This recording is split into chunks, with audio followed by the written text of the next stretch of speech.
Oh, no, that bloke. G'day, legends, and welcome to episode 2 of Tailwalking Legends, proudly brought to you by 5K Yarns. Now, if you've survived episode 1, welcome back. If this is your first time joining us, we're glad you found us. Now, whether that was intentional or completely accidental, that remains to be seen. Now, due to some technical difficulties, we're running a little bit late with this recording session, but that's all good. We've all finally got it cracking and happening. Now, I'm BILLO, and joining me once again are 3 absolute legends of the Barcode community, who are also my very important and impressive co-hosts. You like that? I've added that to the script this time, boys.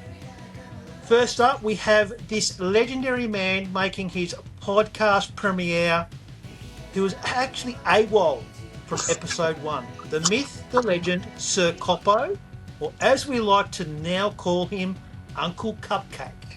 Hello, Koppo. Fantastic, mate. Fantastic. I just want to be a mystery man and keep the presence a mystery, buddy. Oh, well, that's good to see. There's got to be one of the 4 of us that's a mystery. Might as well be you. Absolutely. Next up, we have the Mayor of Tuggeranong, aka Mr. Tyson Flynn. Good evening, boys. How are we? Microphone doesn't work. Good evening. We're very good. I'm very good. I can't speak for the other 2 legends though, but I'm okay. Excellent. Lovely to see you, boys. And last but not least, we have that man that I don't know how he managed to drag his Viking ship in the middle of central New South Wales on the last weekend, Dubbo, but he managed to do it somehow. We have the Viking, aka Mr. Paul Whelan. How are you, boys? Our viewers, how you going? Going fantastic. Going good. Now, before we dig deep and get ourselves in all sorts of trouble, I'm going to read our disclaimer, and it goes a little bit like this, because that's the sort of thing you need to do now. So the Tailwalking Legends, brought to you by 5K Yarns, is an independently produced podcast and video series. Unless otherwise stated, all views, opinions, commentary, observation and experiences expressed are those of the hosts and participating guests. They should not be interpreted as official statements, policies or positions of Parkrun Australia, Parkrun Global or any individual Parkrun event or volunteer team. References to Parkrun events, volunteers, participants and locations are made in good faith for the purpose of storytelling, education, community engagement and entertainment. Did you like that? I like it. You don't reckon we won't have parkrun chasing after us now? Not that they do anyway. Now, for those that have missed episode 1, between the 4 of us, I've actually updated our stat numbers, boys. So between the 4 of us, we've accumulated these following numbers. We've attended 1,406 parkruns at 748 locations. We've done 781 volunteer credits at 402 locations. So that's a combined total of 2,187 parkrun credits between the 4 of us. So pats on the back, boys. Well done, boys. And despite all that experience, we still spend most of our time discussing coffee, tourism and complete barcode nonsense. Only if we had to press the record button right before we started. So, I mean, we already started laughing, which was good. Now, we're going to ask a couple of questions during this recording, and the first question we're going to ask is, what volunteer role would you never do? Next up, we're then going to, this is one of Tyson's questions that he's put forward, and that would be, does Parkrun need a rebrand to become more inclusive? And as always, we'll probably wander off topic several times along the way. So grab a beer, grab a coffee, grab whatever you want, wine, doesn't matter. As long as you're relaxed and you're chilled, and probably not good if you're driving. So don't do it if you're driving. So this is the Tailwalking Legends. Let's go, guys. So first up, I would like to know where you have been. So Koppo, you have got the hot mic. Now, I've got the information in front of me if you need a bit of a cue, but I know that you've already done your homework as well. So These two legends that have done this podcasting thing before can already learn something from the newbie. That's a lot of pressure, mate. That's a lot of pressure. But yes, I have been park walking and park running like the rest of us for the last 4 weeks.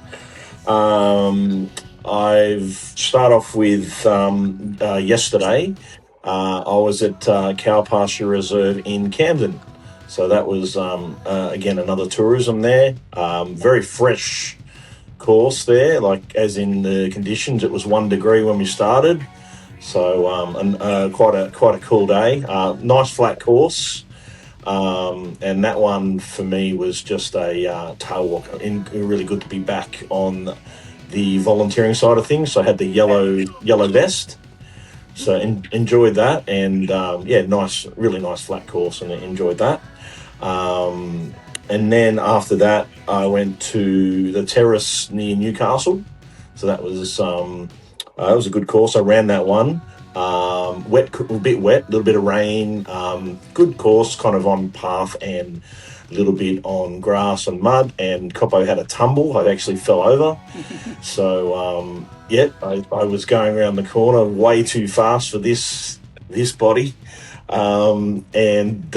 just stacked it and had a bit of blood, and there was a good little gash on my knee, and it's still recovering now. Actually, it's pretty much like a triathlon wound when you come off your bike. So those ones, Tyson, when you fall off your bike and then you've got the wound for a week in the sheet. Want to see that image of my body, mate. That's it. Sort of goes and then the sideways. sheets stick to your wound. So, but I fell off there, and probably my first injury in parkrun, I think. But what I will say is the volleys were great, and the RD was great. They looked after me. They dressed my wound, looked after me, did a report, all that sort of stuff. They were fantastic and made me feel very looked after and welcome. I gusted out and finished it off. Did about 35 minutes, which I was pleased with, given I walked for 2 or 3 minutes. So what does it feel like hopping for 1.5 kilometres, Koppo? What's that, mate? What does it feel like hopping for 1.5 kilometres? Well, Koppo Hoppo. I've got to live up to the name, So, that's what they all call me. Go Hoppo. So, the next thing is to have a bit of a skip, eh? Hey, you're not alive unless you bleed a bit of claret every now and again. Absolutely. Yeah, and hey, has anyone here skipped the parkrun? That could be something we could do. Hop, skip, and a jump, I say. No, never. So that was good. I enjoyed the terrace again, another tourism. And then prior to that was in Hervey Bay. I did the new one or newish one there, Point Vernon, and that was a really nice course with great views. It was a great day. You got to see the sunrise. Sunrise was beautiful, right on the water. A little bit rolling hills. I ran that one as well, but it was just kind of taking it easy. And the most important thing there was the cafe afterwards. Cafe overlooking the water. Really, really nice. Got to see 2 owls sitting in a tree. That was fantastic. And they gave me some wise words of wisdom. It was, and they gave me some wise words of wisdom. So, you know what the words were? Looking at your screen, turning its head. The words were "leave me alone." But look, that was great. Enjoyed. That was probably my favourite because it was really a really picturesque course. So if you're ever up Hervey Bay Way, I would suggest it. Point Vernon Parkrun. It was a really good one. I do a list of ones I would do again after tourism, and I certainly would do Point Vernon again. That was a ripper, and the people were super friendly. And you get to ring a bell if you get a PB or whatever. So that was good to see people doing that and getting involved. And then the one prior to that was the newish one in Gold Coast called Green Hearts and Robina. So that's right near the Seabus Stadium. So I think they were telling me that is the closest one to like a a football ground or a stadium in Australia. It's that one, and also you've got the one in Perth, which is next to Optus Oval. They're both quite close to stadiums, and they run past them, sort of thing. So that's in the grasslands there and the parklands of Robina. So that was a good course. So flat, 2-lapper. I ran the first car. I was running with my young stepson, and it was his first park run. He's only 8, and we just scraped in under the hour. Did 56 minutes, and it was his first one. And I don't think he's going to do another one again for a while. He was knackered. So, but he did it and he got it done, and that was really a real, as Captain said to Tyson, it was a real hoot.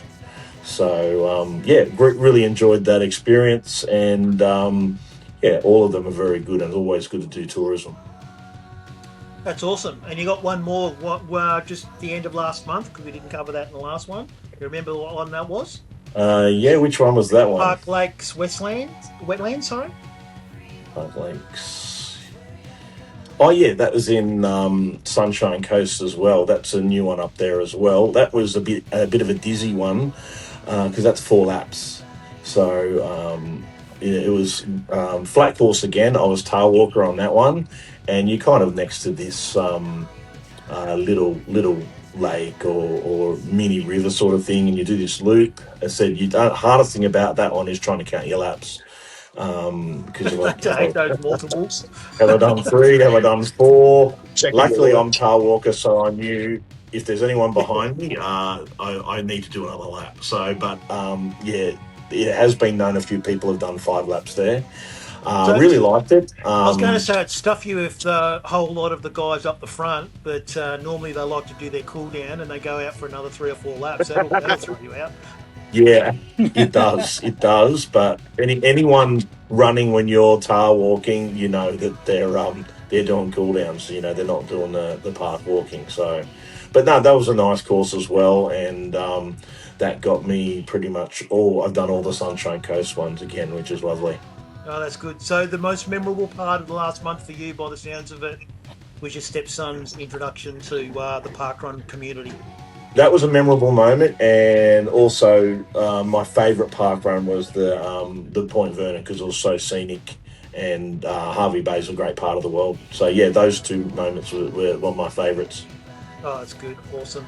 Now the ball's going to be tossed over to you, to the comedian of the group here. There's a lot of comedians in Canberra, but that's another subject matter. Over to you, Mayor. G'day, boys. My month was pretty much here in Canberra, actually, which is quite rare. As you guys all know, I like to do my touristing as well. So most of July and August I'll be in Canberra and predominantly at Tuggeranong. So yesterday was over there as well. We had a bit of a funny day there. So our event director Gary and Denise, they went down to Ulladulla. They went touristing themselves on Friday, and in the back of their vehicle they had the vests and the first, I think, 300 tokens. So our event down there at Tuggies gets over 300. So Kate and Dave are a couple within our RD team that they were on yesterday, and they found out at about 7:10 that there was no vests and no tokens, so they had to run with tokens that were a higher number. So I think it started at something like 600 or 700. So everyone's original token that they got given yesterday was out of whack. So that's my only funny story really for July. But within the group chat there, we've certainly been roasting Gary and having a bit of a laugh, because he's the guru of Tuggeranong, and then certainly of the ACT parkrun community. So yeah, we've had a bit of a laugh with that. So yesterday I had a bit of a that would be a first. Yeah, definitely the first. That's his first fuck up. So sorry. I was just going to ask you a question, Tyson. Yeah, go for it. Was there a lot of confused looks from finishers looking for the 600 people ahead of them, or what? Yeah, well, I think there was just there was a note saying, you know, at the start in the brief that we'd have that problem, but I think, you know, after you've done 5Ks, you can be a bit tired and forgetful. So it was interesting because yesterday I actually got to do a proper run yesterday, and then I jumped on barcode scanning because we only had 2 of them. So, you know, there's people coming through going, I finished 758, and I was actually, you know, 158. So, no, it was some good banter within those participants coming back with the token number being so high. So what happens? It's all just got to be adjusted through the app, obviously, or through the So what happens? EMS or whatever they call it now. So if ever you guys get yourself in a situation at an event like that, you can tell your RD when they're doing their result processing that you can basically remove. So if you start at 401, you just remove your first 400 participants in that, because they're not recorded anyway, right? It just goes through as a 0-0 for everything. So yeah, the timekeeper, that was all legit, and that marries up to your results, but then you've got to remove the first however many in your batch to correlate to what you've actually had be recorded by the timekeeper. So yeah, it's pretty easy thing to actually do, but when you're in that moment, it can be a bit stressful. So yeah, but the guys got through it yesterday, and they're to be commended for that. Actually, they're Penrith fans, actually, Koppo. So you know. Must be great people. Yeah. With from the pair of them, they worked out, you know, the salary cap at Penrith and got, you know, the results processed as well. Well, they just know how to win. That's right. So what you're really saying there, Tyson, is that they're good at fudging numbers. Is that what you're saying? Yeah, absolutely. They're really good at fudging numbers? Yeah, they are. And Billo, that's all a matter of opinion. All a matter of opinion, that is. It's okay, I promise you, Gus. Now, the week before that, where were you? People Landys won't be watching this podcast. Yeah. I heard Uncle Nick's very good at Uncle Nick Pilatus is good at crunching numbers. He's very good. That Mexican background of his is quite conducive about it. It just comes out like this. The big sombrero.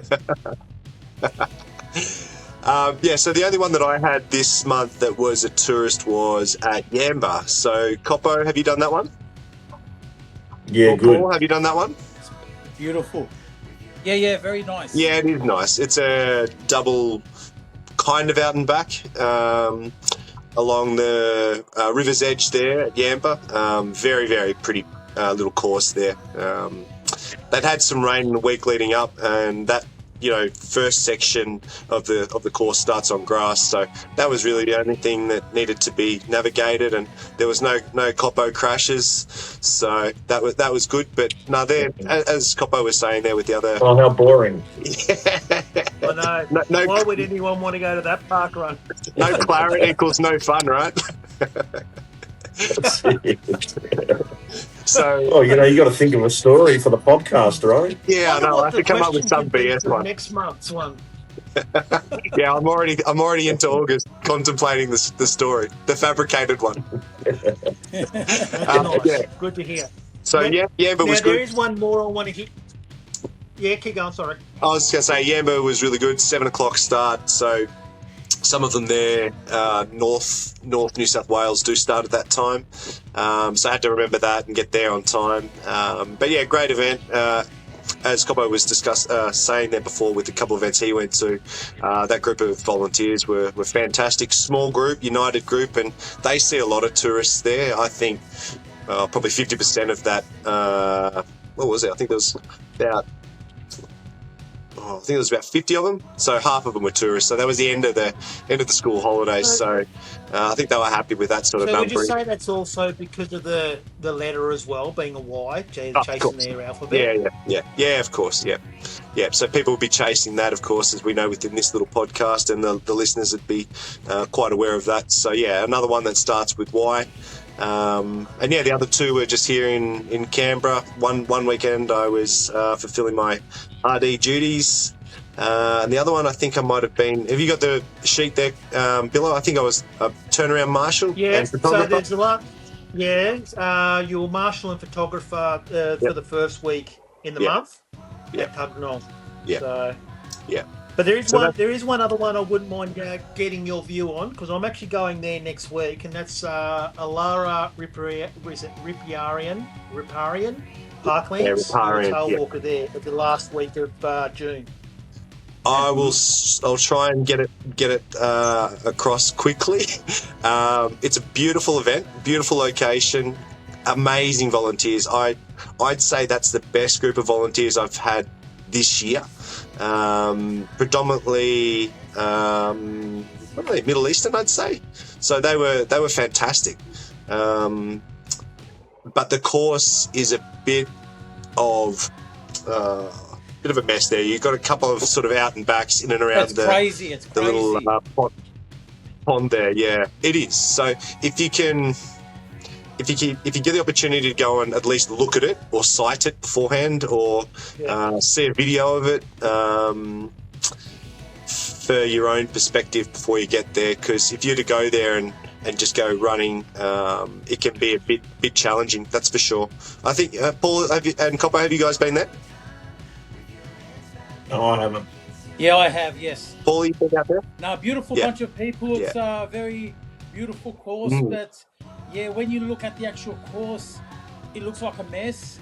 But if you get the right people explaining it to you, like the top half is a loop, then you go out into the main section and you do a loop there, then you come back along the path and then back along the top, I think it was, and then back out again.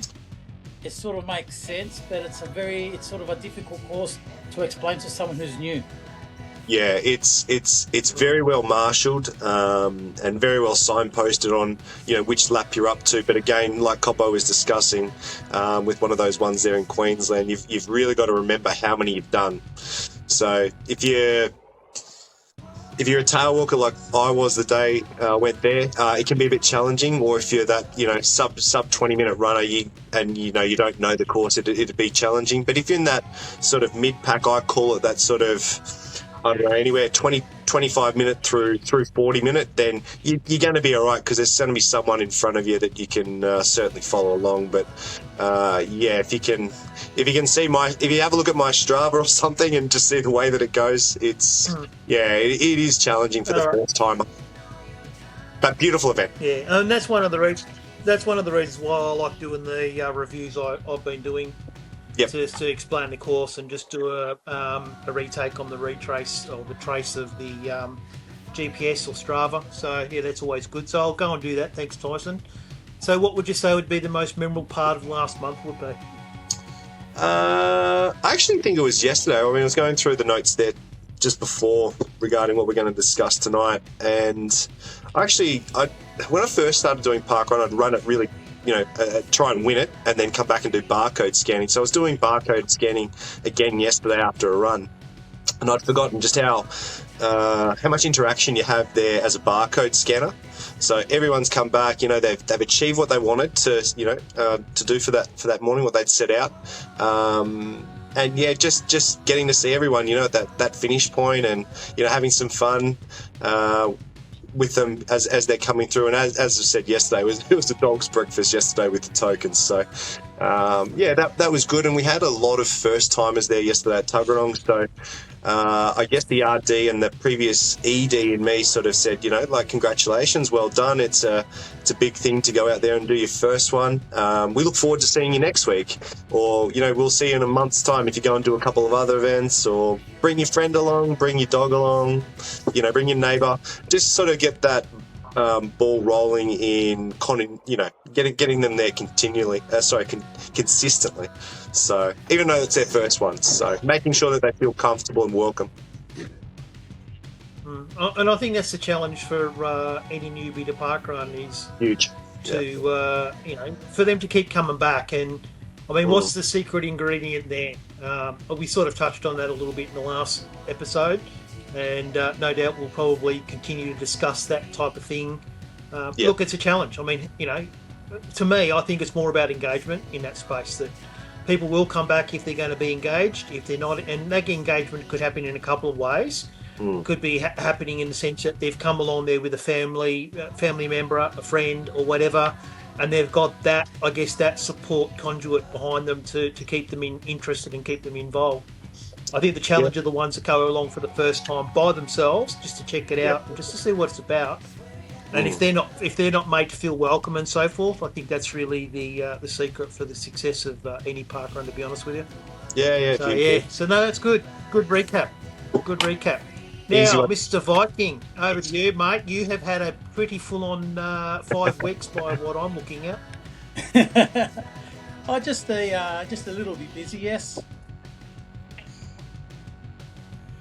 Okay. Yep. So first up, yesterday, you did a bit of a road trip with 1J. Yes, 1J. We went out to Dubbo to stay overnight, and out early, half-hour drive from Dubbo was Narromine Wetlands, or Narromine the suburb, and Narromine Wetlands the parkrun. So very inviting, extremely inviting people. Was very, very happy, and fantastic volunteers. I think it was only 5. Have you done that one, Tyson? Pardon? Yeah, I've done that one. Have you done Narromine Wetlands? Yep. Yeah. I think the same as what Paul's saying there. It's a small community-led event there, and it's a great site. It really is. But yeah, they're great out there. Yeah, country people like that. It's on the outskirts of Dubbo, is it? So. Yes. Narromine. Yeah. There's a beautiful course out and back by 2. Yeah. Out and back by. Oh look, Koppo's back. I was just starting to wonder whether it was something we said. No, that's Dickie Nee. He's just come in. Mystery man. Hey, come, Mr. Summers. He could probably do that, too, right? Sorry, Paul, back over to you. Apologies, Viking. Please proceed. No dramas. Narromine Wetlands was a beautiful course. Flat and fast. It was just beautiful, around the wetlands. Out and back, 2 laps. And I was tail walker once again, which I thoroughly enjoyed. Jay was with me, and she was also a photographer. So, happy days. Awesome. The week before that, you were Mr. RD at your home. Yes, I was. I decided to be RD again, which I'm hoping to be a little bit more often, hopefully next year. So I was a bit, clunky, I think. But nothing wrong with that, mate. You got it done. But along with a few of the other RDs, I just needed a bit of help in the back end, and it was pretty smooth. Got the job done. It was. I reckon you would have been pretty good, Viking. A lot of people are drawn to you, brother, and they love the. Did you have the Viking horns on while you're doing the RD? Oh yeah, they never come off. It's everyone loves the Viking, so I'm sure you'll have been fine. It doesn't matter what role I do. If I do tail walker, RD, anything, like I've done, I think 21 distinct roles. I'll be like, it doesn't matter which one I'll do, the horns. And actually, just a quick story, a couple of times actually I forgot the horns, and I was sort of, not abused, but told off, because a couple of people come to see the Viking, and there was no horns. Right, people. Like, man, what's going on? Well, they're paying big money to come and look forward to it. See ya. So the funny thing about that, though, Paul, this is the way I would visualise this. You could rock up to a parkrun totally stark naked, with no horns on, and the people wouldn't even think about you not wearing clothes. They'll just say, "Where's your horns?" I'd send everybody I'm home. not going there. That's his other horn, Billo. Everyone went home. Yeah, I was going to say, if that's the case, Well, I Billo, I couldn't was going to actually. say, if that happens, Billo, there's 3 horns then.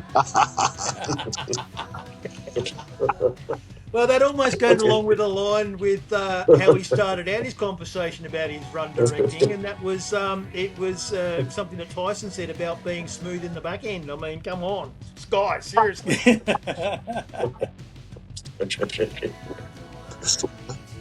So that's your wrap up for Panania. And the week before that, where were you? Before that, I was Tailwalk again at Cameron Park at Wellington. Another Bit of a road trip. Road trip. Was about 6 hours roughly from home. So went out through the Blue Mountains and out to past Bathurst and Orange out to Wellington. Once again, another beautiful, rural parkrun. It is beautiful countryside out that way. There was about 36 people, if I can remember correctly. If I remember correct, Dubbo was having their 11th birthday that weekend, so a lot of people said they were going out towards Dubbo. And but normally Cameron Park gets about 40 odd people, so I think it's on the smaller side anyway. So, but no, it was a great course. Through the gardens, and then over a bridge, and then sort of like an out and back. And then we've done that twice. And yeah. So 2-lapper, is it? Sorry? It's a 2-lapper, is it? Yeah, it's a 2-lapper, yes.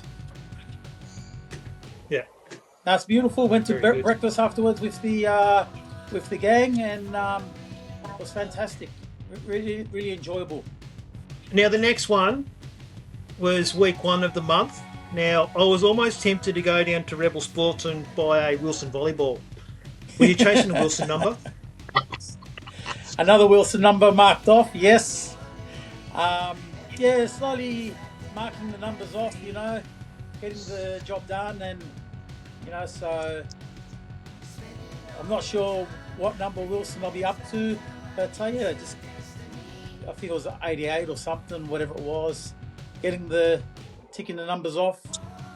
So we'll see how we go. Well, that's the only reason that's one of the only reasons why I'm coming up your way next week, is to get a Wilson number, mate. Yeah. Wilson. Son. Here we go again. Tyson, take it away.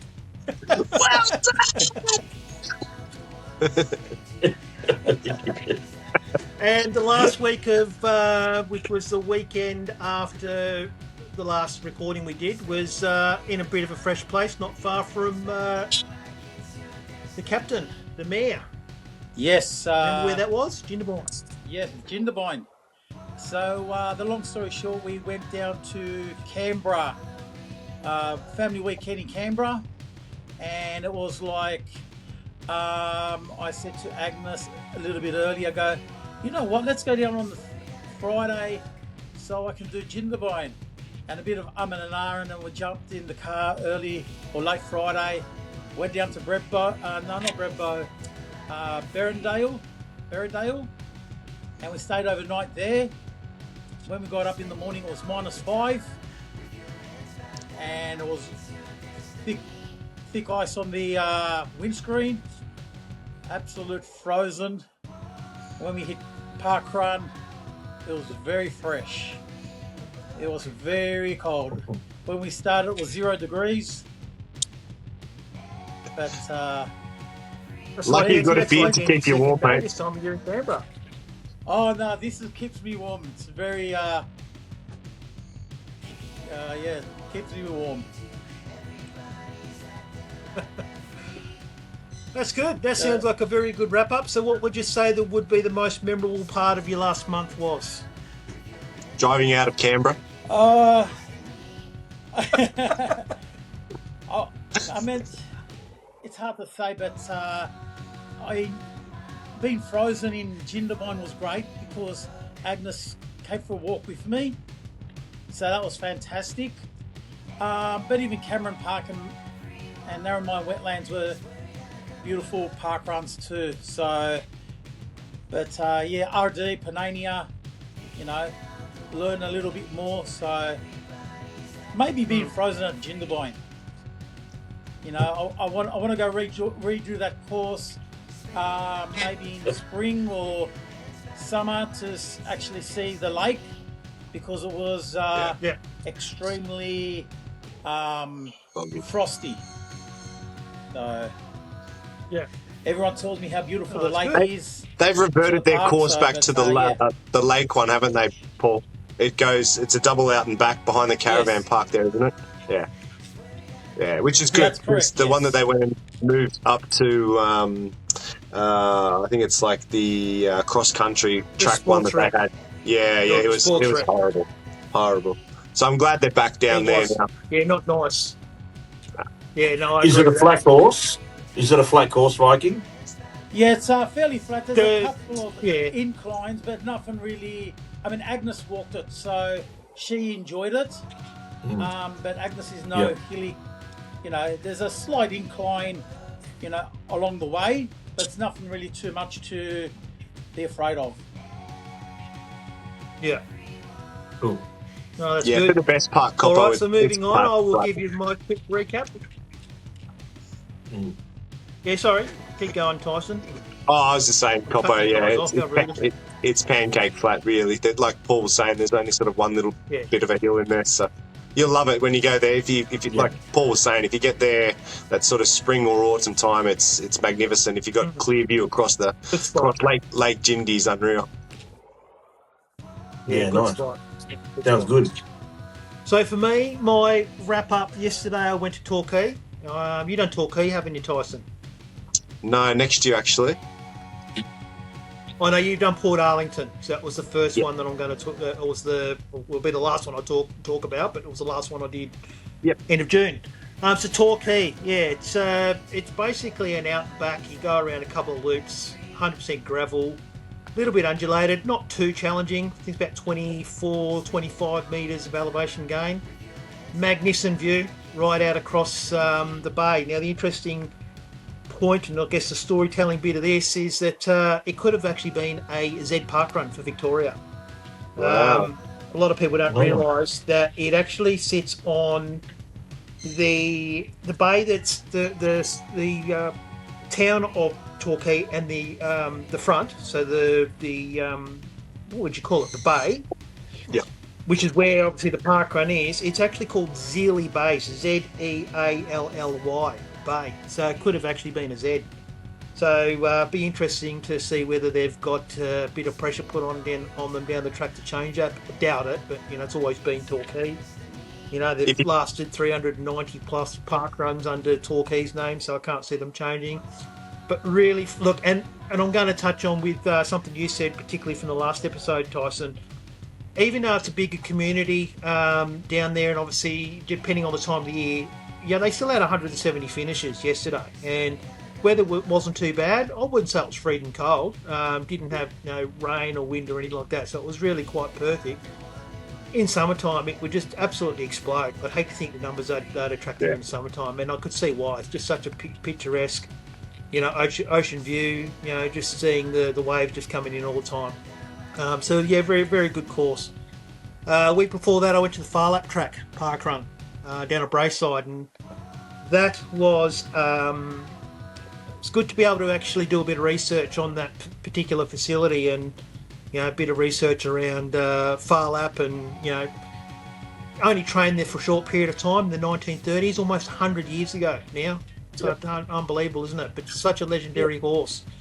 Obviously that's why the course, and that's a nice open, fairly flat. I reckon from memory that's about 12 metres elevation gain. Granitic gravel trail.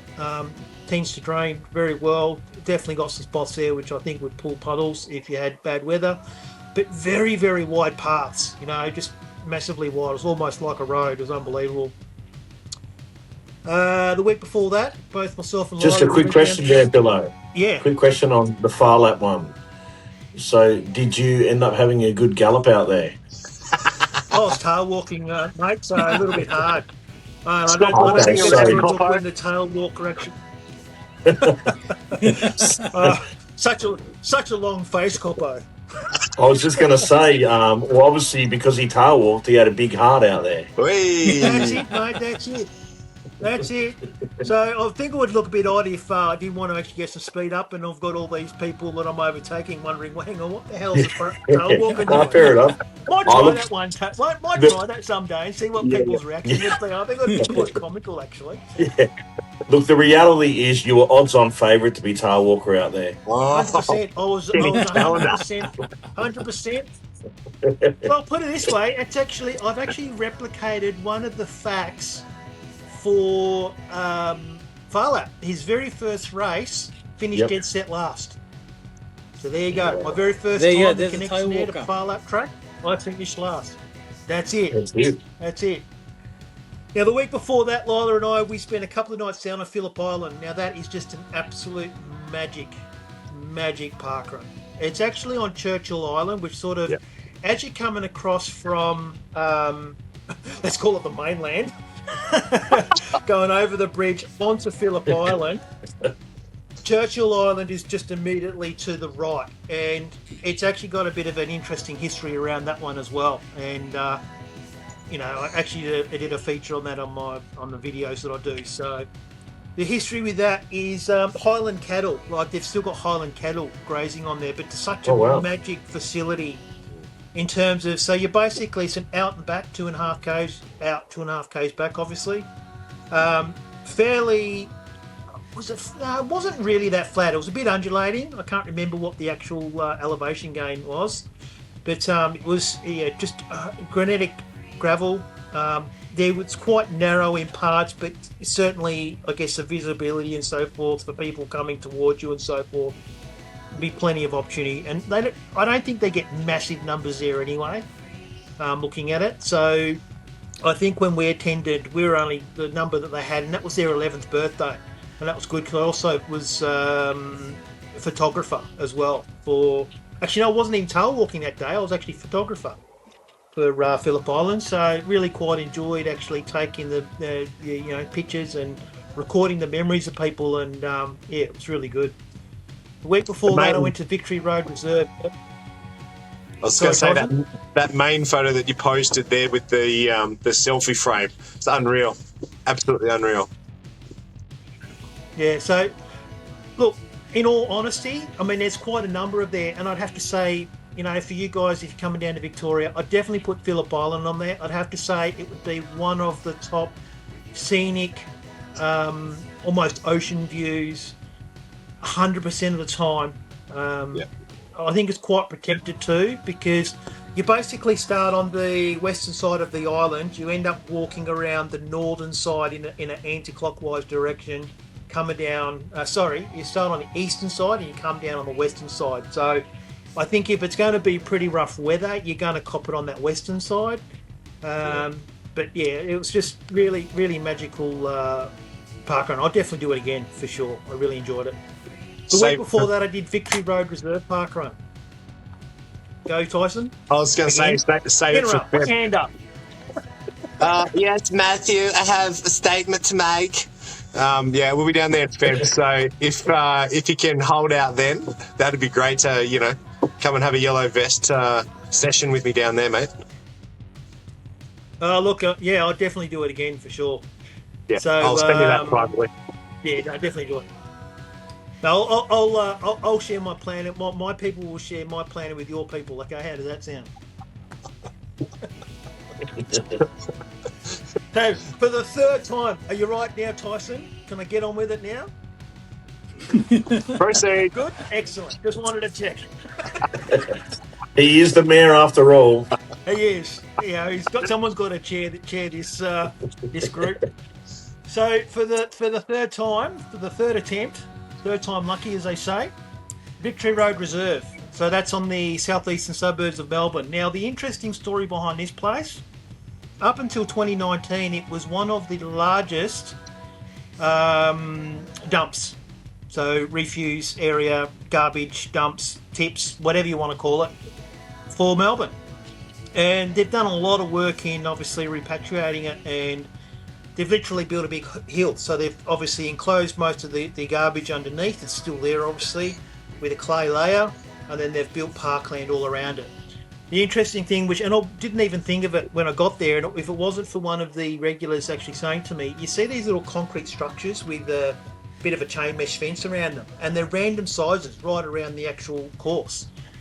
And they actually said what they're for. They actually got like a valve mechanism in it to release gas, because they're still building up methane gas underneath that whole area, which is pretty magnificent. That, you know, a place that was a dump, and I think that's what I actually titled the video that I did. So if you get really bored, have a look at the my video review on that one, because I thought it was quite interesting that they could change something like that into such a nice park. Sure, it's still relatively new, it's quite exposed, but I think once a lot of the trees, they planted something like 260,000 trees and shrubs as a part of the setup of it. So that was quite good. Sounds like a good price on that one, but not rubbish at all. No. It was a dump though. I didn't quite like it at first. Yeah, it was a dump. It was, but it's not now. No, that's it. It's really good. Wasn't on the nose at all. That event sounds like, you're giving some good tips there. Yes, and maybe it was number one in the number 2 game. Number two gases would definitely be created out of the number 1 game. That's for sure. Yeah. And rounding it out was Port Arlington. You've done Port Arlington. I know you have done that one, Tyson. Yep. Yeah, no, that's a beautiful one. Yeah, it's a good little course as well. Again, scenic water views 100% of the way, and all gravel, quite undulated. Definitely wouldn't be a quick course. The actual locals, again, being relatively small, very welcoming, really good. So the bakery there, though, is a go-to. So if you do go there, go to the bakehouse, mate. I tell you what, they've got the absolute biggest vanilla slices, the biggest, your cream Kitchener buns type things. Unbelievable. So anyway, that's it. Moving on. Let's move on. So next up, Koppo, what would you say was your best event for the month and why? Look, it had to be Point Vernon. Yeah, just the views were just fantastic. As I said before, when we got there, because it's an early start, 7 a.m., the sun was just starting to rise over the water. You are basically running parallel to the water for most of the way, so you get views for a lot of the way. It is a little bit rolling hills, and there was around about 120, 130 people, so it's pretty good for a frosty morning. But that kind of number, you get to interact with people pretty well. The locals were super friendly. I really enjoyed it, and it was really good weather as well. So it was just, for me, a 10 out of 10. Nice. One I'd do again. The thing I love about parkrun, and I'm sure all you boys do, is that the nuances of all the little differences. Everything's the same. We know it's 5K, but there's the little differences. The key holders and things like that. Well, this one, I liked how it had the bell, for the new first timers or if someone that has done a PB. And then if you just walked, it was around about maybe 500 meters straight down the hill. And that took you onto these rocks, and you just basically saw all the waves rolling in, and you're on the sand, and there's no one around. Like it was kind of beachy, but it was like you had the place to yourself. So definitely 10 out of 10. So I've done, there's 3 up in Hervey Bay, and they're all fantastic because of the views, but that is definitely a 10 out of 10. And I would definitely do it again without a blink of an eye. That's good. Good review. Mayor of Tuggeranong, best volunteer experience of the month and why? Yeah, look, like I touched on there before, I think yesterday had to be it. Just in, chatting to all the first timers there, and basically finding out their story and why they did it. And there was one chap there yesterday. He actually, I think he was returning after 4 or 5 years. So he had an injury and he was back. So yeah, his young fella was there with him. So he's sort of talking like maybe 60 and 30 years old for the pair of them there. So that was good to have those two there. And lots of kids there yesterday as well, and dogs. So we're very much about that as well. Getting the pets down there and getting the kids amongst it as well. So they're the next gen. So you want to make sure that they're enjoying their experience. And how do you do that? Well, you have a warm heart and you welcome them in and encourage them along the way. And that's the parkrun motto basically. So yeah, no, you definitely yesterday. Yeah, I mean it's definitely a big part of community, isn't it? For sure. Yeah. Viking, best tourism adventure of the month and why? Very tough. Probably only just Narromine Wetlands. Very hard to pick between Narromine Wetlands, Cameron Park, and Jindabyne. But yeah, it could be dead heat, like I enjoyed immensely the three of them. Yeah, it was extremely, everyone, the locals on all the three of them were fantastic. Horses were great. Probably the breakfast slightly was better at Narromine Wetlands, where we went to Zest, Z-E-S-T. But yeah, I cooked. Yep. It was just on the road. So it was the breakfast. So it was the breakfast that was the deciding factor, and it can be something as simple as that. That's good. Yeah. Look, we had breakfast at the 3 parkruns, but it was just brilliant. Like any new adventure is a great adventure, but if I had to choose one, would only be slightly just Narromine Wetlands. Just with the small group engaging.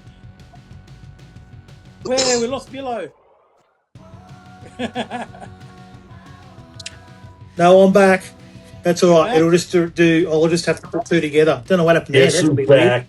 Back again. I'm back in town. BILLO's back. Tell your friends. We got the entertainer. We've got the comedian. What is Vikings' new role? Welcome back. Now, for me, it was best. Welcome back, Cotter. Gee, that's an old show. Remember that? So most memorable, best coffee of the month. Look, again, it was probably challenging in the sense that, well, I can tell which one was probably the worst, only because they got the freaking order wrong, and that was Port Arlington. I've never ever had a dirty chai that tastes like a mocha, so it wasn't them. So my go-to is normally dirty chai. I'd say yesterday pretty good at Torquay. That wasn't too bad. So yeah, most questionable parkrun decision of the month. Go. Shotgun. First, Tyson, go. Most questionable decision of the month when it comes to parkrun. That's a tough one. I don't think I've got one. Everything was fine. Okay, that's all right. I'm sweet. What about you, Viking? I had this little slight problem earlier in the month that a certain individual about AI that we touched on last episode. No, look, I'm going to say it for what it is. That was bullshit, and I love how Tyson actually got stuck into him too. The AI fancy, artwork, didn't hurt anyone.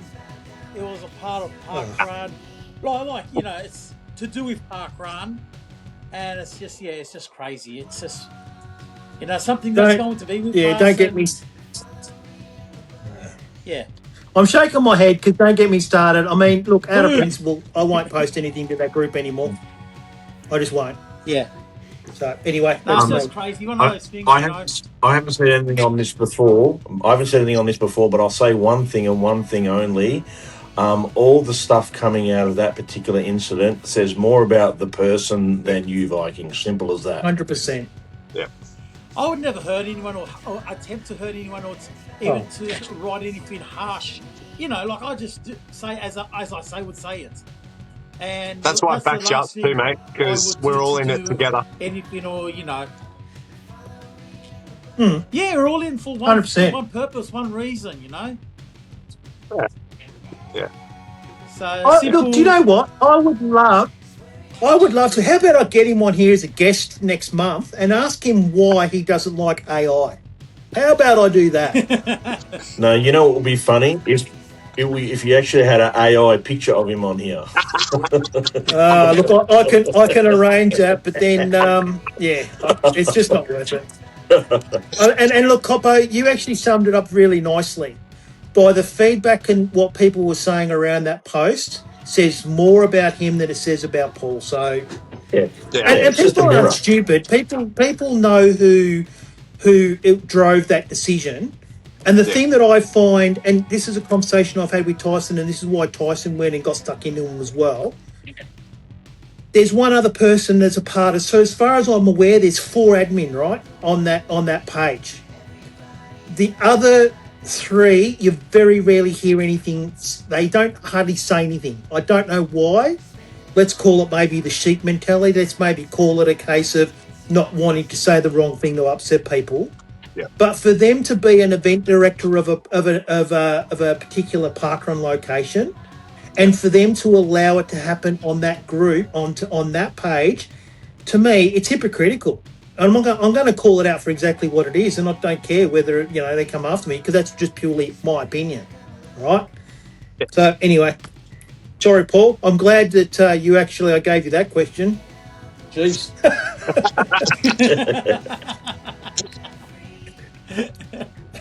No, that's good, but that's what it's about. I mean, I think you'll find it'll actually be interesting, and I would love people when they actually view, this podcast or even listen to it. Yeah. Give us some comments. Don't sit back and be silent about it, because this is the part of the problem in that world. In all honesty, people don't stand up and say what they honestly believe and think about it. Now, and as all you guys have said, look, you know how much I use it, how much I rely upon it, to the point that I actually upset it yesterday. Wouldn't do what I wanted it to do. Kept throwing up errors for me. Anyway.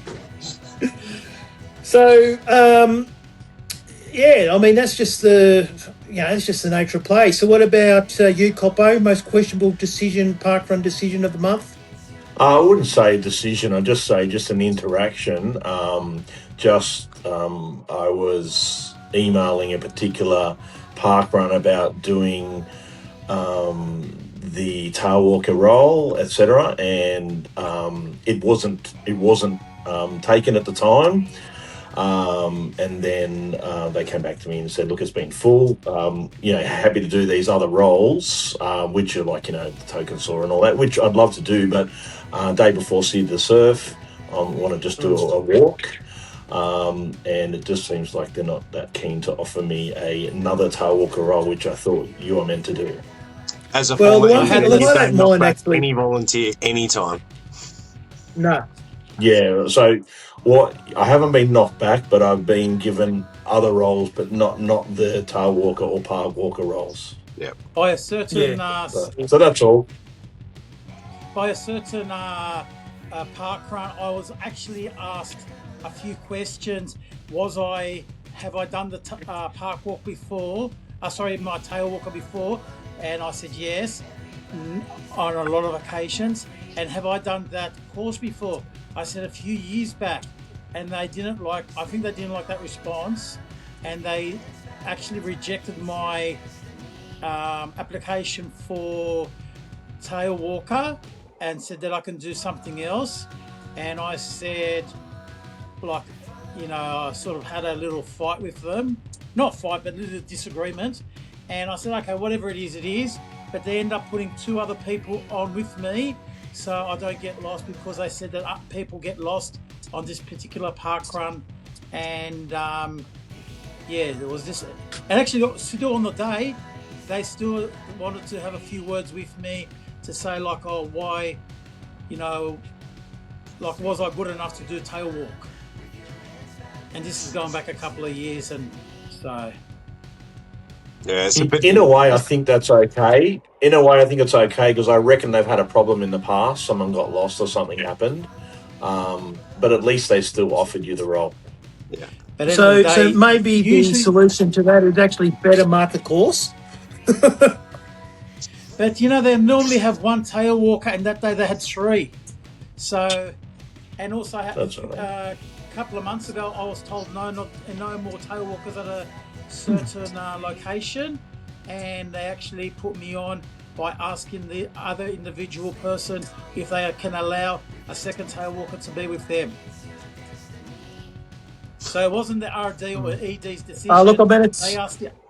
They asked the other tail walker if they would like some company, so I can join them as a tail walker for a second person. Yeah. And look, and I guess every parkrun's going to be different. Of course. Yeah. Every parkrun's going to be different, and I think we've all had similar experiences. I know I had one where same sort of thing, where I was pretty much challenged not to do it, and that was only because one of the local regulars, it was their position. That's what they did. You know, fair enough. All they've got to be, I'll be honest with me and just say it. And if that's the case, I'll be I'll gladly fall for it, and for the sake of, not doing it. But, as you say, Tyson, don't ever turn away a volunteer because, again, you don't know whether it's the very first time they're willing to put their hand up, and by getting the door shut in their face, they're probably likely to go, you know what, I'm not doing it ever again. Simple as that. Rightio, let's move on. My questionable one was basically the early morning start, getting on the road at 4 a.m. in the morning, but that's okay. I only had one of those during the month, so I've only got another 3 or 4 of those to go, and then I'll be statesman in Victoria, so I'm looking forward to that. But you know what? It's worth it. It's worth the end of the day. It is. Oh, look, it's funny. You say that to people when you get there, and they look at you and you go, what? You got up at 4, left home at 4 o'clock, come down here, you're going to have breakfast, and then you're going to drive straight back home again? Look, yeah, well, that's what I do. That's your vice. So, that's it. I mean, you could learn something. I mean, some people see it as inspirational. Others will be looking and thinking, this guy's an idiot. But that's okay. I don't mind being an idiot if it's something I'm passionate about. It's a good thing. Question without notice. What is the earliest everyone has ever got up to do a park run? Got up or left home or got in the car? Both. Got up and then left. So for me, it would have been 3:15 on the road. Yep. And I won't do that sort of distance again. I've got a rule of thumb, 400 Ks or 4 hours. That's it. Yep. That was to Southern Highlands from home. Yeah. Viking? Probably about 3:30. Get up 3:30. Leave home 4. It would have probably been back end of Newcastle. Single tunnel somewhere. In Hunter Valley. I've done a lot of 3-hour trips, 4-hour trips, so even back end of ACT, 3.5 hours down there. So done many trips like that. Right, Tyson? There's not enough time to give you the full story, but this year I went up to Darwin and did the Dolphins and Penrith game up there. And Karen, who I stay with up there, after the game on the Friday night, so you're talking the game started at 7:30. We were out of Darwin at 10, and to get down to where did we get down to? Down to Catherine, Hot Springs. We drove overnight after the game had finished. So it was raining. And it's pitch black, obviously, because middle of the night, and we missed 4 buffaloes and countless other bits and pieces on the road because they've had flooding up there about a month in the lead up to when I arrived into Alice Springs. Into Darwin. So the weather down there near Catherine was horrible. But yeah, there was potholes. So we were pottering along at like 60, 50. 80 k's out on the 110 highway, and it took us 4 hours 15 minutes to get down there. So this was after the game, so we got down there about 2 in the morning, and then the parkrun there starts at 7. So Karen was in her driver's seat and I was in the passenger seat, and we reclined the chairs back as far as we could go. And honestly, I reckon I've maybe got about 2 hours sleep. And the sunrise over there was, that's rough. like sort of 5:45. So we were up and going because we did the smart thing seemingly and parked the car at the Koppo at the Cop station, their main one there, and we thought that would be the right spot. So the next day then that Saturday morning we did the park run, had brekkie there, which was great. Then drove back. I think I may have had a half-hour kip on the way back, but that was pretty much an overnight. Yeah. So not sleeping in the car is not the best, but that would probably be the winner there for my whole history of touristing would be when Karen and I went down that one. It's only fairly recently as well. I think that's the winner overall. That's crazy. Do not do what we did. Hang on here, hold my beer. I've got one for you. Go on. What is a BILLO? So mine was Australia Day long weekend this year. Yep. I'd already decided I was going, but I had to go down to Ballarat and spend 3 or 4 days with work in Ballarat. And I was thinking, that's great. Everything's going to be finished by lunchtime. That'll enable me to get back pretty early. Didn't finish until 3 o'clock. I then had to drive from Ballarat to home. So Ballarat to home is a 4-hour drive. So I got home at 7 p.m, got everything packed. We were in the Prado ready to go by about 8, maybe even a bit earlier than that actually. Crossed to Adelaide. Arrived in Glenelg at 4:30 a.m. in the morning, 2 hours sleep, then went to Trade Reserve Parkrun. So there you go. Yeah, that's out there too.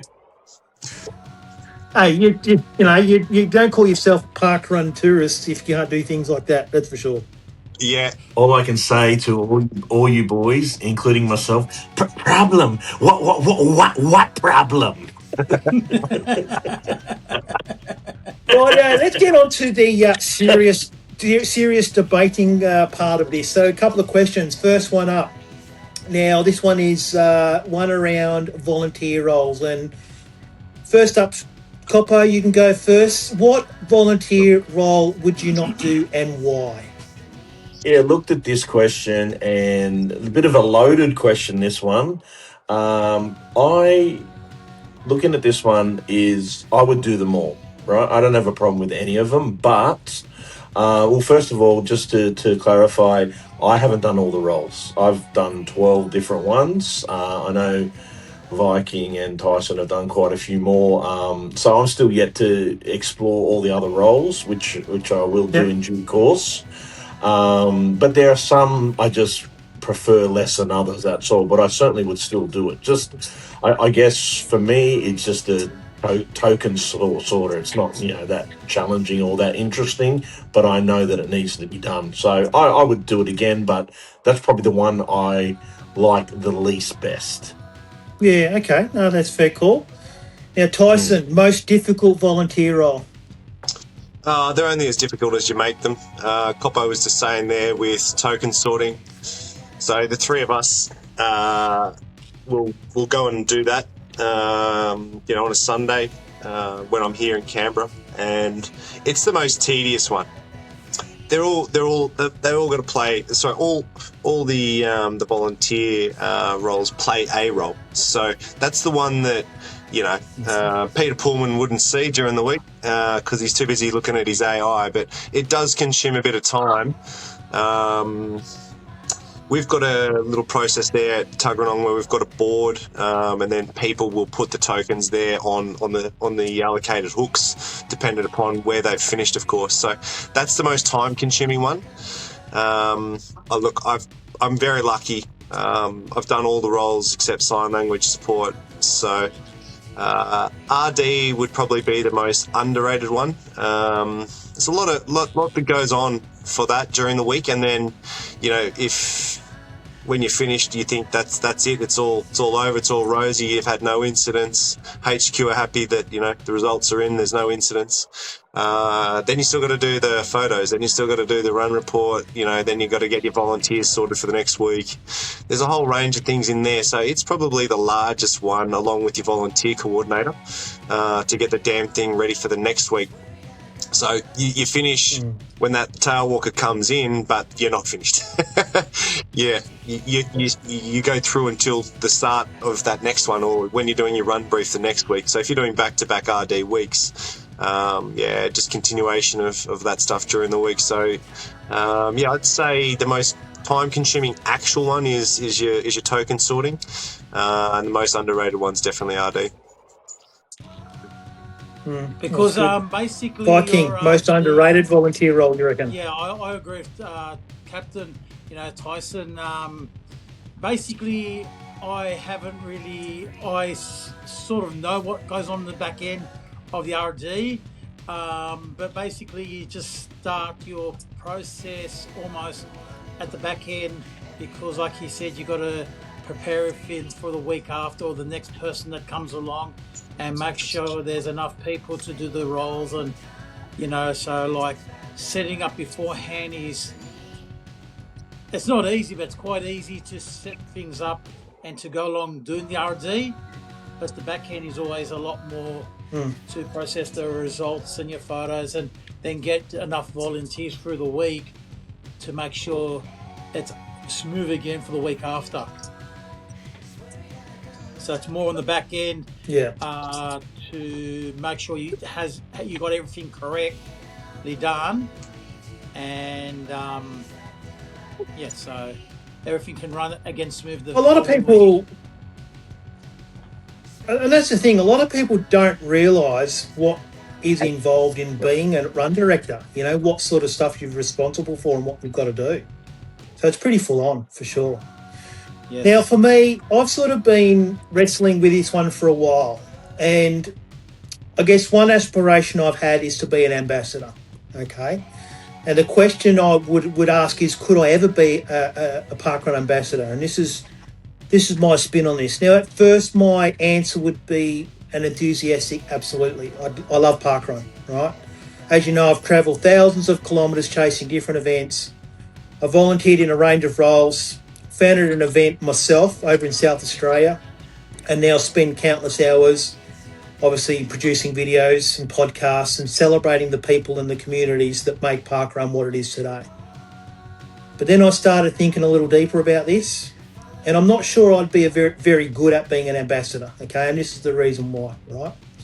Not because I don't believe in parkrun, it's quite the opposite. I care about it enormously, right? I think that's where the problem begins, right? Because I've always been someone who has opinions. Now, if I see something working brilliantly, something working exceptionally, I'll be the first one to sing praises, right?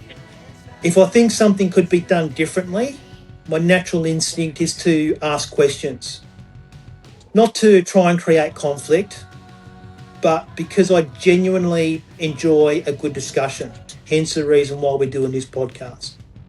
Now, that's the challenge. Now, the way I look at it, when you're an official representing an organisation, there's an expectation that you're representing more than just yourself, right? Sometimes that means choosing your words carefully.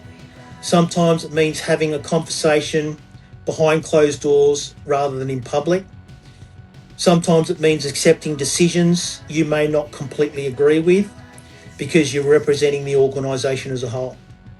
Now, I honestly don't know whether I could enjoy that part of it. And I guess that's one thing I like about this platform, is that I can act independently, and, I can pretty much say, what I like. Hence the reason why we do the disclosure and so forth, because all you've got to do is pretty much put the statement behind that it's your opinion. No one can come after you. All right. So in saying that, I guess this podcast, 5K Yarns, Tailwalking Legends, It allows all of us to celebrate parkrun, tell incredible stories, obviously laugh at ourselves, ask awkward questions, and occasionally we have a genuine conversation without pretending everything is perfect. Now, to me, that's what independence, I value that. Look, don't get me wrong. This isn't a criticism of any ambassadors. I'm sure they all do a fantastic job. In fact, I have a lot of respect for them. They give up their time on a voluntary basis. They support events, they mentor volunteers, they solve problems and often deal with difficult situations that most of us, never even hear about. So, in my view, they do an incredible job. So it's more of a question about me. Would I be happy biting my tongue at times? I've got to be honest and say no, particularly if I feel the values are something that, I feel strongly about. And because you're towing the organisation line, you've got to bite your tongue. Could I separate my personal opinions from an official role? Absolutely. I do it every day of the week in the line of work that I work in. All right. So that part of it I certainly wouldn't have a problem with. Would I constantly be thinking, can I actually say that? Look, maybe I could. Again, and I think that's the challenge, having to bite the tongue, not being able to say what you really truly feel. Because let's be honest, every single part of parkrun, we've all got bits we like about it. There's bits that we sort of challenge and we would like to see some changes. Hence the reason why I thought we'd discuss it.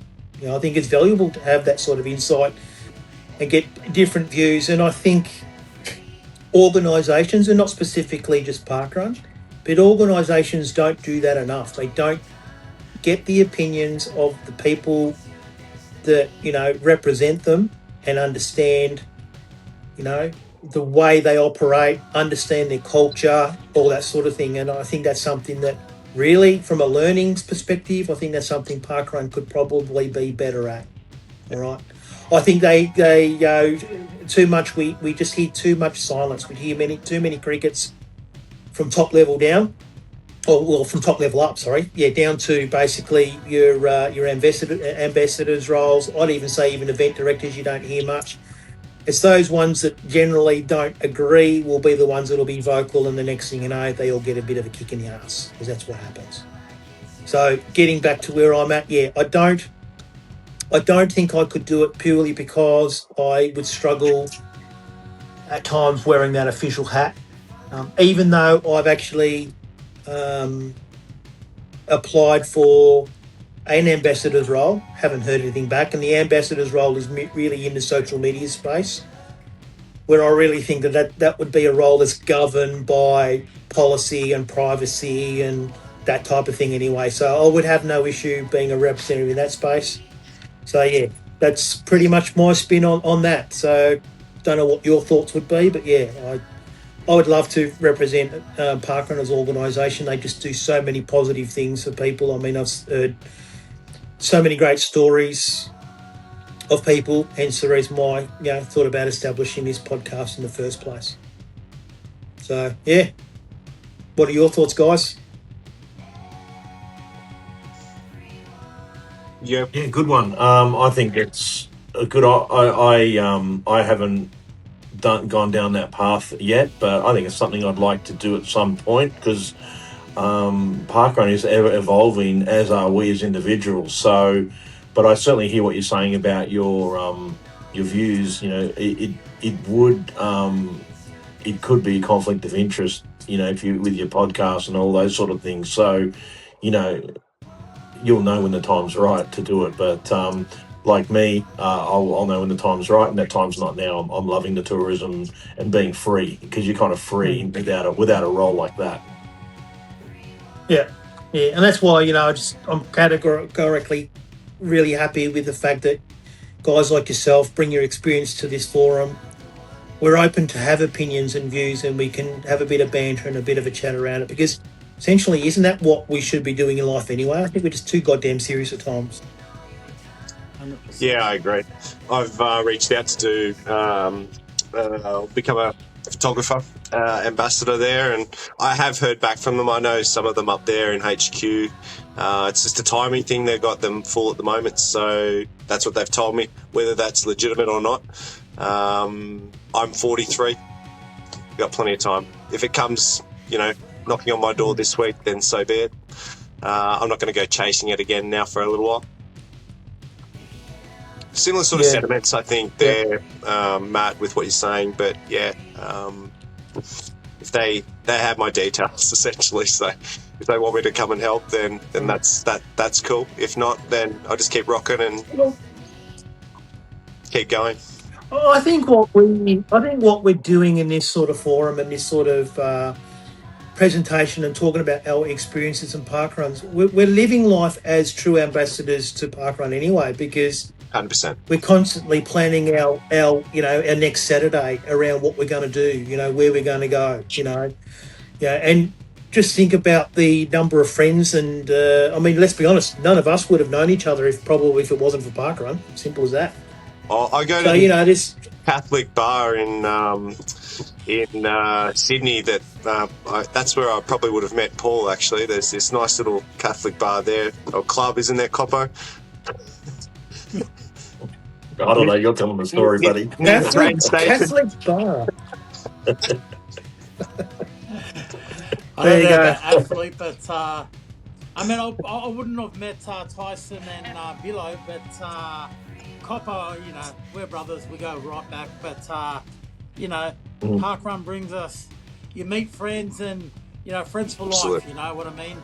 And the four of us, just like brothers, and it's just you meet other wonderful people, and I wouldn't have it any other way, and I go, what comes around goes around, and we just embrace it, That's what makes it. And it's fun and doing it anyway.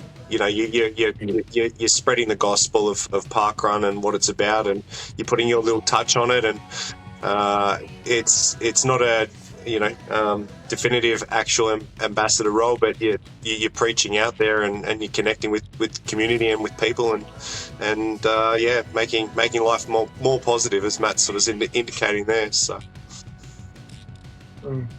yeah, absolutely, Captain. And look, I think we show our love for parkrun because I'm pretty sure that all of us are all forever trying to recruit our friends and family, and one of us. Join us. I say in my RD spiel, welcome to the first timers, and everyone gives a round of applause, and I say it's not a cult. It's not a cult. So yeah. And I'm sure you get a bit of a chuckle out of that. That's for sure. Yeah. The well-experienced ones love it. It's free. Well, let's keep this show on the go. So next up, this is your question. This is your bit to shine, Tyson. So, does parkrun need a rebrand? Now, this one could get us in trouble with parkrun. I don't think it will, though. Does the name parkrun stop some people from participating? And should parkrun consider a different name? Yeah, look, Tyson, you can lead the way on this one. I think it gets discussed quite a bit, whether that's at parkrun on a Saturday morning or your juniors on a Sunday, whether you're down the cafe on a Tuesday morning, or you're talking to clients, family. As soon as you indicate that you're doing park run, those three little letters, they're a bit off-putting for some people. Where it's Zach's schoolmates, and they go, oh, no, I don't want to go and run. I'm 11. I'd rather stay at home and, play computer games or watch TV. So there's one part of it, that sort of, I don't know, maybe your year 7 kids, year 4 maybe through year 12 kids, and there's quite a gap in there. If you go back and have a look at, numbers on participants in that age bracket, there's a lot of kids that aren't doing it. So anytime I'm at parkrun and I see kids, I say, yeah, good on you. Come back and bring your mate, or come with your dad next week. So just any sort of little positive, upbeat message there to get them to come back. So that's the first part, and then I guess would be your older generations, your oldest generations. They might not necessarily be physically able to. They might not have one that's near them. So do they live in Cootamundra and then there's not one in Cootamundra? So how do they get a fix for parkrun? They're not going to drive, to Adelaide like you did, Matt, or they're not going to go, 3-4 hours on a Saturday morning to get to their parkrun. It's just not feasible. So there's two distinct, I think, groups, that the kids age group and then your older demographic that might not necessarily want to go because of that word. It starts with R. That's run. So I think the rebranding in there to make it. I mean, it's interesting you say that, Tyson, because how many times when you tell people that you're going to go to parkrun, the very first response you get back, and you've already touched on it, is, I can't run. Yeah, exactly. Yeah. So, Viking, do you reckon the culture has already evolved beyond running? I think they've done well to made an attempt to you bring Park Walker in, and they've asked to try to. It has actually gone. I think the times have actually gone slower than actually running it. But I always tell people that I never run. I can't run. I've got dead knees. And I enjoy the atmosphere, and the run begins. Well, I say the walk begins at the end of the field. And as long as you can walk for an hour, you can do parkrun. And I think people get scared because it's run. Yeah. I think you've actually nailed something there, Viking. I think you've nailed something there. I think we should actually rebrand it as Park Shuffle. Well, Koppo wants park skip. Where.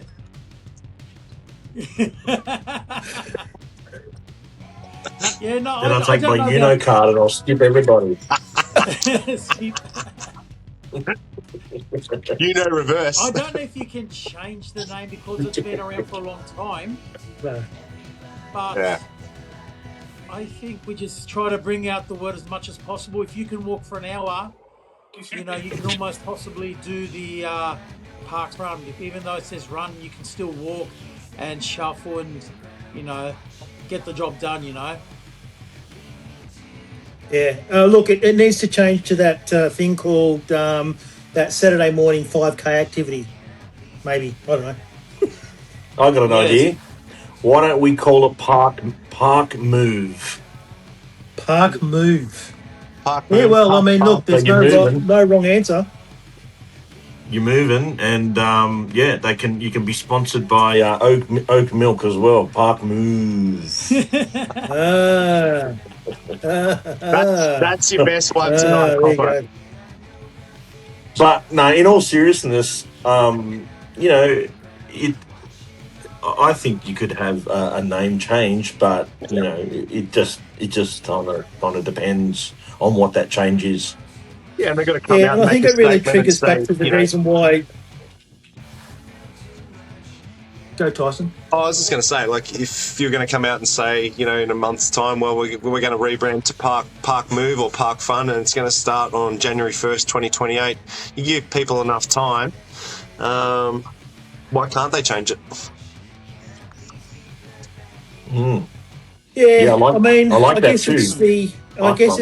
I guess it comes back to the tradition of it and how long it's been around for. Look, it's going to be a challenging one. I really think it is, and I think the reason why you raised this question in the first place, Tyson, was around making it inclusive. Now, is it truly inclusive? And I think, as you've already stated, Tyson, that the name Run, just using the word Run, can be discouraging in itself. And it's not until you have a dialogue and a conversation with people and you introduce them to the whole full concept, they go, okay, yeah, might try it out. But if they're just relying upon the branding of a word, park run, they'll look and think, well, I'm not a runner. Yeah. I'm not a runner. So, and I think that's a part of the problem, I think that's a part of the problem. I don't think the public understands what parkrun is. And to me, that's where the whole, not so much of branding, but from a marketing perspective, do a bit better in the space of promoting what parkrun is and how inclusive it truly is. I think they've tried, but I don't think they've successfully got across the line, in all honesty. Yep. And I think if you change the name, look to something else, I think it would confuse a lot of people. Yep. I'm not convinced that a name change is the way to go, but it's probably more about reflective branding to the point of, explaining it better. Yeah. And I think that's where they've just haven't done it well enough, particularly over the last probably 10 years. I think they've tried, like as Paul said, introducing Park Walker. I reckon that was a really positive initiative, but it was only a short period of time where they, they promoted it.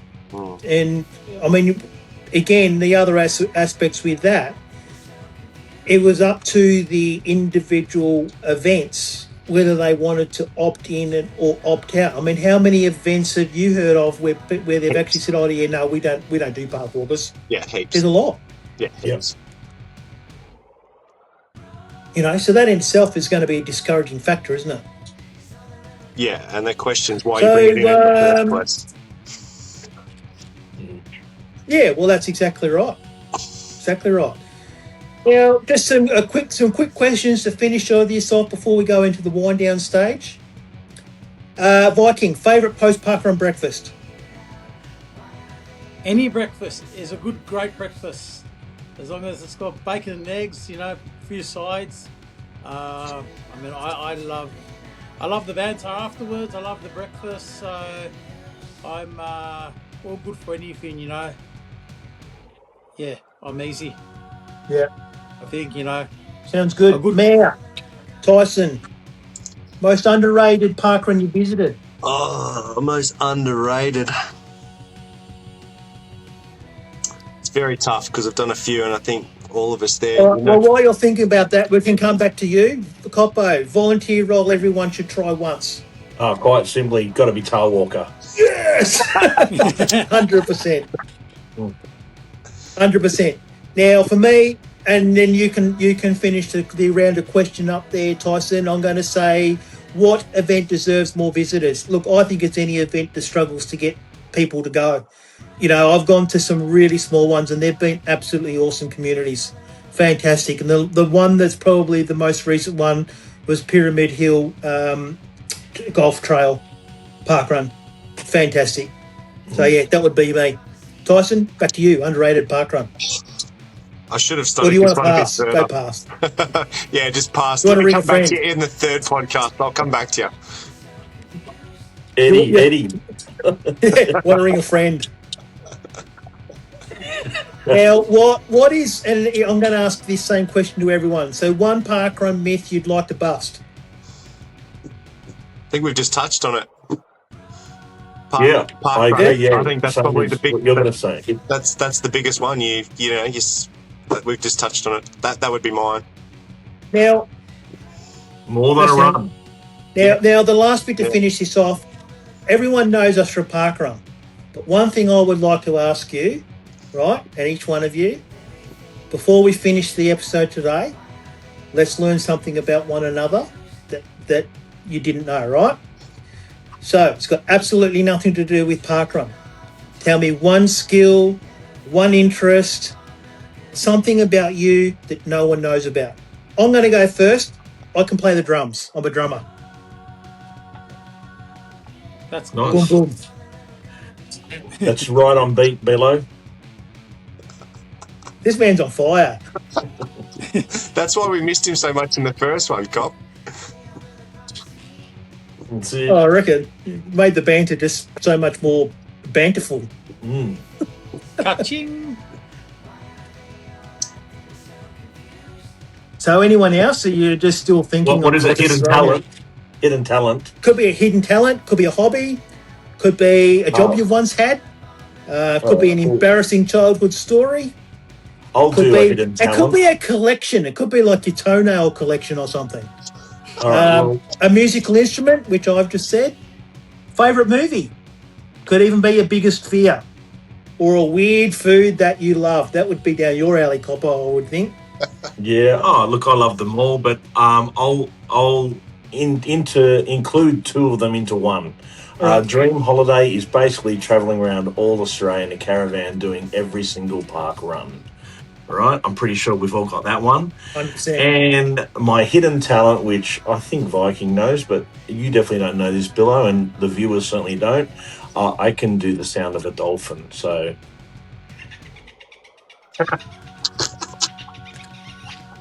There you go. That is going to be the new intro sound. So that is me done. Okay, Come on, Tyson, you've got to have something. Oh, you guys know all mine. All right, Paul, I'm you wearing go, it Paul. right now, so triathlon's my world. Back into that tomorrow, I guess. So, yeah, I've got a role there with Australian Golf Digest, which you guys probably know as well. Parkrun, obviously. Yeah, that's last night I went to a gig in the city with one of my best mates, so that's another part of my world as well. Is that? Yeah, you like doing the live music scene, don't you? I've noticed you post a lot of stuff in that space. Yeah. I mean, that's an escape from everything. That's going to see an act or a performer and just dipping into their world for an hour and a half. It's very much like the parkrun side of things as well. So there's a lot of planning. Which one are we going to go to? Which gig are we going to? How do we get there? Where are we staying? All that sort of stuff as well. So there's similarities in there between parkrun and going to a concert as well. Koppo, you guys were talking about, your photos there before and where you've run for parkrun or walked and your cafes and your hotels. So similar sort of stuff as well, just to recall where I've been. But yeah, it's certainly, a great outlet. I can play the triangle. Now I know what Vikings is. Viking has got a closet full of Wilson volleyballs. He's got a closet full of Raiders jumpers as well. Yes, he's got a Raiders room. I've got a whole room full of a few merchandise from the Mighty Canberra Raiders. I absolutely love the Raiders. I wouldn't have it no other way. My football rugby league team. The other thing that I really enjoy, that I love going to see, is musicals. So yeah, right. I really enjoy going to see stage play and musicals. Some of the. That's why you and Tyson connect so well. I think his is more like music. Mine is more classicals or something. So, but anyway, they're both on stage, So, but that's good. Like I saw a few of the recent ones. I saw Sound of the Music and Lion King a few years ago.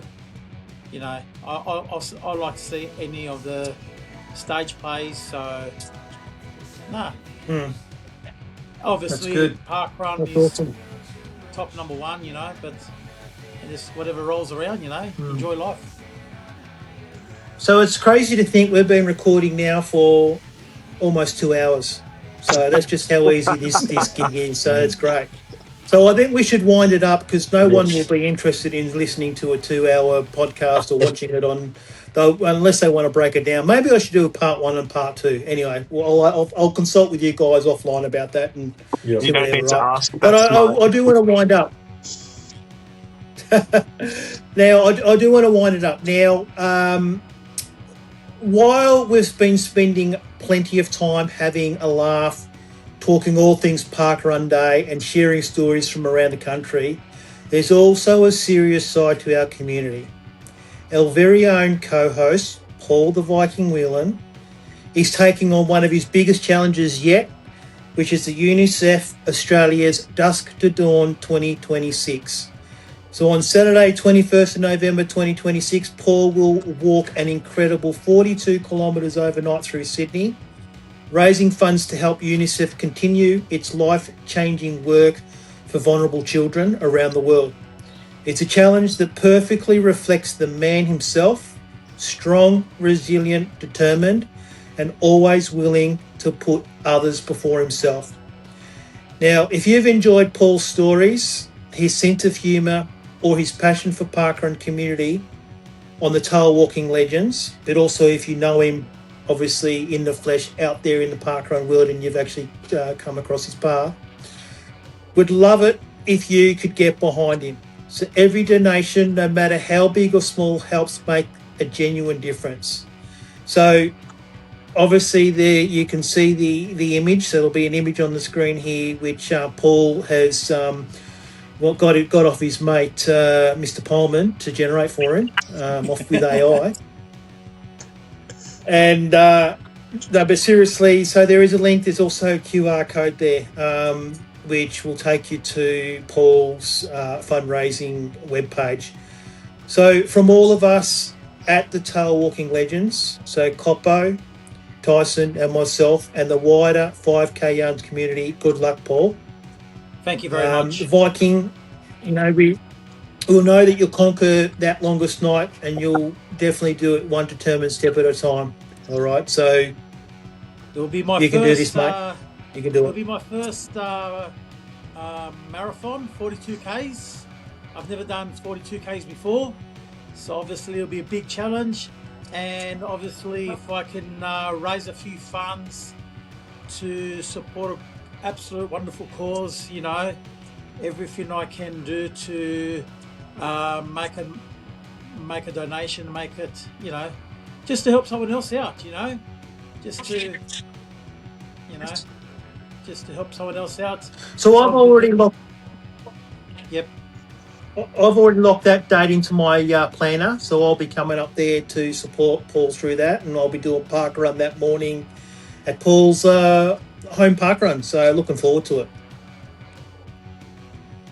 Yes, so yeah, that's it for another episode. So thanks all for this month's episode of Tailwalking Legends. Thanks for joining us. Remember, every barcode has a story. Wherever your barcode takes you next, enjoy the journey, and we'll all see you next parkrun day. Thanks, guys. Ciao. Full time. Ciao, over and out. See you, boys. Thank you. All right. We're living the dream. Go. I don't see no red lights.